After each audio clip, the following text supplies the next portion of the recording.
Wise, the channel for true story lover. زوناش، دو ایسے doctors کی کہانی جنہوں نے مردوں کے جسم جوڑ جوڑ کر ایک نیا طاقتور انسان بنایا اور پھر اس انسان نے پوری دنیا میں تباہی مچا کر رکھ دی۔ کہانی کا اگلا حصہ سماعت فرمائیں۔ دونوں ڈاکٹروں کے زیر تکمیل انسان کے سارے اعضاء سوائے رانوں کے مکمل ہو چکے تھے۔ پیٹ کا تھوڑا سا نچلا حصہ اور رانے ان کی سب سے اہم ضرورت تھی، ایسی رانے جو بہت مضبوط ہوں۔ اس نے ایک بار پھر قبرستان کے گورکن سے رابطہ قائم کیا اور اسے اپنی ضرورت سے آگاہ کیا۔ گورکن نے کہا، جیسے ہی کسی پہلوان یا طاقتور آدمی کی لاش آئی میں خبر کر دوں گا۔ کچھ دنوں کے بعد گورکن نے ٹیلی فون پر اطلاع دی کہ آپ کی مطلوبہ چیز مجھے مل گئی ہے، آ کر لے جائے۔ ڈاکٹر پرویز اور ڈاکٹر دارا فوراً قبرستان پہنچ گئے۔ گورکن انہیں رات کے اندھیرے میں ایک تازہ قبر پر لے گیا۔ کہنے لگا، اس قبر کے اندر شہر کا سب سے طاقتور پہلوان دفن ہے، اس کی رانیں بہت چوڑی اور لمبی ہیں۔ ڈاکٹر پرویز نے کہا، قبر کھول کر دکھاؤ۔ گورکن نے قبر کھول دی اور مردے کو باہر نکالا۔ ڈاکٹر پرویز نے دیکھا کہ واقعی مردے کی دونوں رانیں بہت طاقتور، موٹی اور عام سائز سے بڑی تھی۔ ڈاکٹر پرویز کو یہی چاہیے تھی۔ اس نے گورکن کو اس کی رقم دی اور دونوں رانیں کپڑے میں لپیٹ کر آسیبی کلے والی لیبارٹری میں آ کر اسپرٹ کے بڑے مرتبان میں ڈالی اور سنبھال کر رکھ لی۔ اب لاش کے تمام اعضاء مکمل ہو گئے تھے اور الگ الگ مرتبانوں میں پڑے تھے۔ ڈاکٹر دارا نے کہا، سب کام ہو گیا ہے، اب آپریشن شروع کرو۔ ڈاکٹر پرویز بولا، آج رات کو آپریشن شروع کر دیں گے۔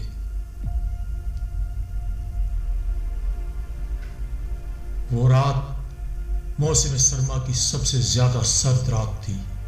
آسیبی کلے میں ڈاکٹر پرویز کی لیبارٹری میں آپریشن کے تمام آلات اسٹریچر کے پاس چھوٹی میز پر رکھ دیے گئے تھے۔ دونوں ڈاکٹر سفید کوٹ پہنے آپریشن کے لیے تیار تھے۔ زیر تکمیل لاش کے تمام اعضاء کے مرتبان وغیرہ اسٹریچر کے قریب ایک میز پر رکھے ہوئے تھے۔ انہوں نے کام شروع کر دیا۔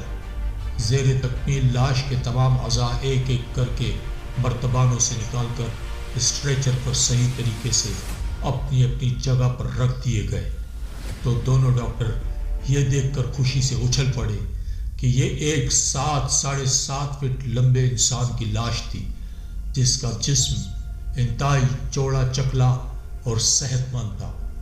ڈاکٹر پرویز نے کہا، ڈاکٹر دارا، ذرا غور کرو، ہمارا بنایا ہوا انسان جب زندہ ہو کر چلنے پھرنے لگے گا تو یہ دنیا کا 8واں عجوبہ ہوگا۔ خدا کی قسم، دنیا بھر کے سائنسدان اور ڈاکٹر حیران رہ جائیں گے۔ ڈاکٹر دارا لاش کے کٹے ہوئے اعضاء جو ساتھ ساتھ اپنی اپنی جگہ پر رکھے ہوئے تھے دیکھ کر خوف سے لرز گیا۔ اس کے دل میں طرح طرح کے خیال آنے لگے کہ خدا جانے یہ انسان زندہ ہو کر کیا کرے گا، اچھے کام کرے گا یا دنیا میں تباہی مچا دے گا۔